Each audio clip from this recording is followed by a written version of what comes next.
Bismillahirrahmanirrahim. This is Dr. Tehmina Aslam from Biochemistry Department, Faisalabad Medical University, and I will tell you about the synthesis of androgens from the adrenal gland as well as the estrogen and testicular hormone synthesis from the gonads of the human beings. Now, the androgen synthesis from the adrenal gland takes place from the innermost layer of the adrenal cortex, which is known as zona reticularis.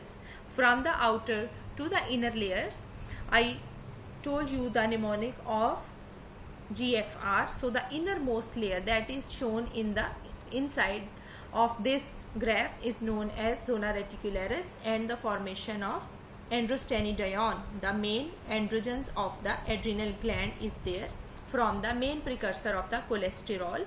The stepwise formation of the androstenedione is same as that of the production of the cortisol and aldosterone, and the main first step, the rate limiting step, is same for all, that is from the mitochondrial enzyme, side chain cleavage enzyme, that is cytochrome P450. There is formation of pregnenolone from the main precursor of the cholesterol, and here in this pathway from 17 alpha hydroxylase the process starts, and there is formation of 17 hydroxy pregnenolone, and after the formation of 17 hydroxy pregnenolone, the dual action of the 17-20 lyase takes place, and there is formation of dehydroepiandrosterone.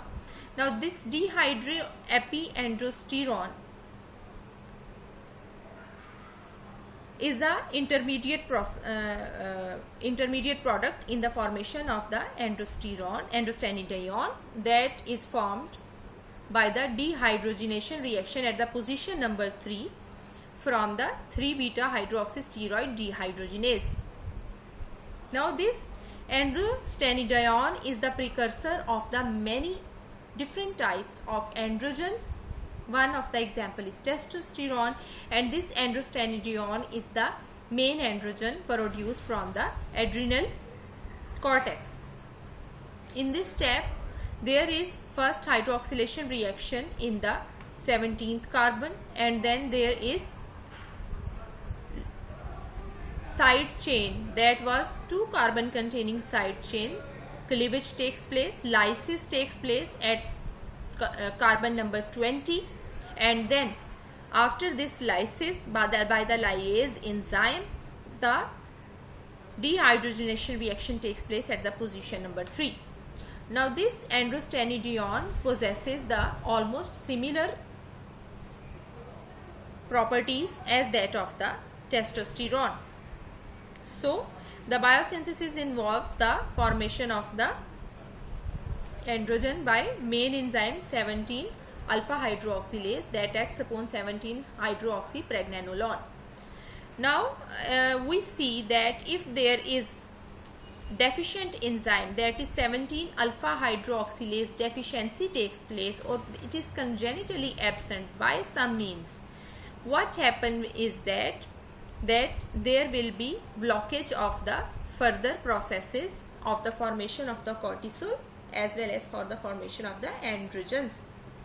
So when there will be less cortisol formation, there will be feedback activation of the hypothalamus and pituitary to release corticotropin releasing hormone and to form ACTH in increased amount.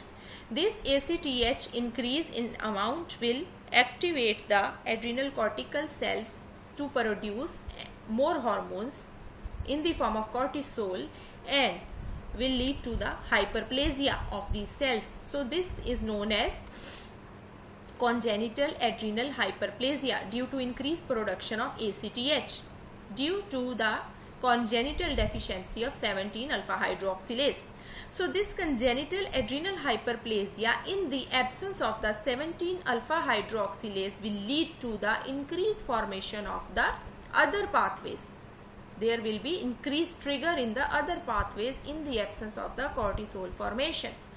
The 17-20 lyase will also act, and the formation of the progesterone and to the pathway towards the aldosterone formation will continue, and the pathway for the cortisol formation will be stopped. So the inborn error, in this inborn error, what will happen? There will be ambiguous genitalia, mixed genitalia in the newborn of the congenital adrenal hyperplasia patient or baby, and there will be no sexual distinction. We cannot identify a well-formed female or well-formed XY baby. So this is known as adrenogenital syndrome. This has different varieties that can be partial, that can be complete, and it can vary in its manifestations according to the degree of the deficiency or the complete absence of the hydroxylases. So the manifestations along with this can be of the cortical deficiency, the cortisol deficiency, which was known as the hormone that maintains life, that is essential for life. So when the cortisol will be absent, there will be no life. So it will be required lifelong for the normal maintenance of the energy processes. Similar is the deficiency of 21-hydroxylase, that is most common type. In it, the production of cortisol is totally absent, and the lack of the feedback leads to the increased androgen synthesis.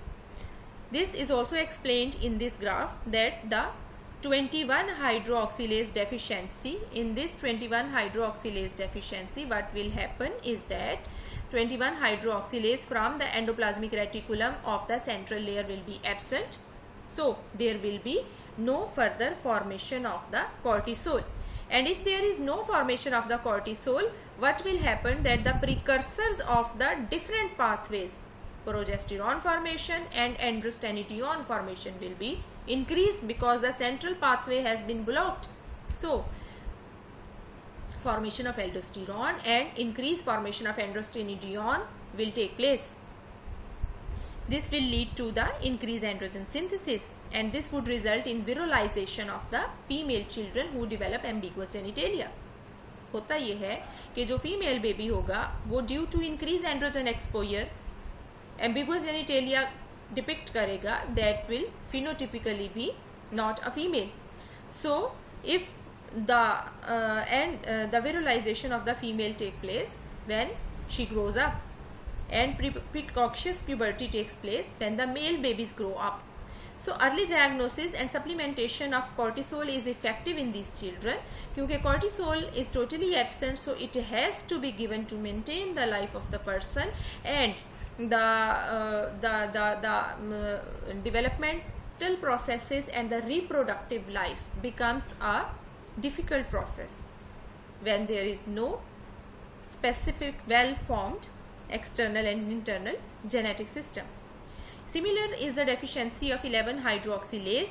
In this condition, the symptoms are very much serious. This is the last enzyme important for the formation of the cortisol, and when it is totally absent, what will happen? That cortisol will not be formed, but the other pathway for the synthesis of the aldosterone will continue.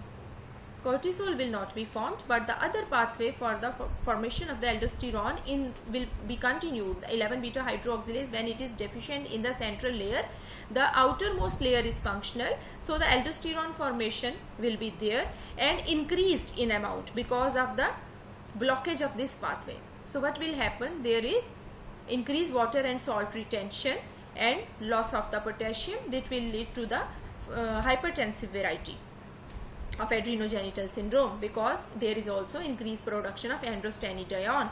So the child may not survive due to complete absence of the cortisol due to hypertensive variety of the adrenogenital syndrome.